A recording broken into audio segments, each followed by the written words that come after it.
ঠিক আছে ছোট, তাহলে থাক। ভাইয়া প্লিজ তুমি আমাকে ছেড়ে অফিসে চলে যেও না ভাইয়া। তুমি চলে গেলে ভাবি আমাকে অনেক মারধর করে, আমার উপরে অনেক অত্যাচার করে। দেখো আমাকে মেরে কি করেছে। তুমি প্লিজ যেও না, তুমি থেকে আজকে সত্যিটা দেখবে ভাইয়া। প্লিজ তুমি আমার একটি কথা শোনো ভাইয়া। আচ্ছা ঠিক আছে, আমি চলে গেলাম। হ্যাঁ আচ্ছা ঠিক আছে, তুমি সাবধানে যেও। আচ্ছা সাবধানে যেও। তুমি আমাকে ছেড়ে চলে যেও না। তুমি যখন বাইরে থেকে চলে যাও তখন তোমার ভাই আমার উপর অনেক অত্যাচার করে, আমার সাথে অনেক খারাপ ব্যবহার করে। প্লিজ তুমি আমাকে ছেড়ে যেও না। আজকে তুমি থাকো, তুমি তোমার ভাইয়ের আসল রূপটা দেখতে পাবে। আচ্ছা ঠিক আছে, নিজের দিকে খেয়াল রাখো, আমি গেলাম।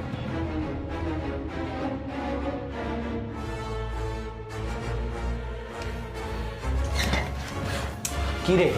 হ্যাঁ, তুই কি ভাবছিস? তুই কি মনে করছিস আমার ভাইকে তুই ভিডিও দেখাবি আর সেটা আমি দেখবো না?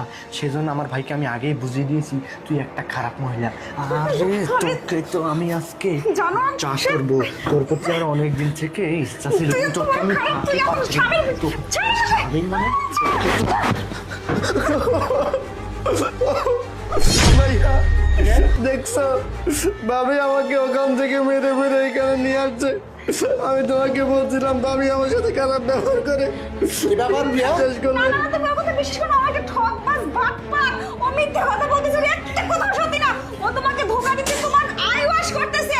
বিশ্বাস করো, বরঞ্চ ওই আমার উপর অত্যাচার করতেছিল, আমার উপর খারাপ নজর দিচ্ছিল। আমি ওর সাথে কিচ্ছু করিনি, বিশ্বাস করো। ও একটা খারাপ ছেলে। আরে তুমি কি বলছো?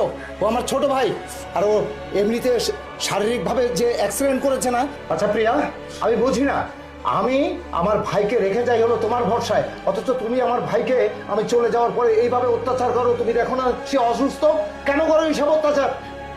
বিশ্বাস করো, আমি তোমার ভাইয়ের উপর কোনো অত্যাচার করিনি, বরঞ্চ তোমার ভাই আমার সাথে খারাপ ব্যবহার করছে, আমাকে ও খারাপ কিছু করার চেষ্টা করছে। তুমি ওর তোমার ভাইয়ের কথা একদম বিশ্বাস করো। ওর সব কিছু সাধারণ নাটক, ও সম্পূর্ণ সুস্থ, সব মিথ্যা কথা বলতেছে, আমার কোনো দোষ নেই। এই চুপ করো।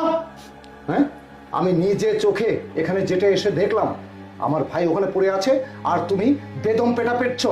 এই যে এই লাঠিটা আছে, লাঠি দিয়ে পেটছো কেন? এই লাঠিটা এখানে তুমি আমাকে কি বোঝাচ্ছ? কি অন্যায় করেছে আমার ছোট ভাই? আমি কিছুতেই বোঝাতে পারতেছি না আমি এসব কিছু করিনি।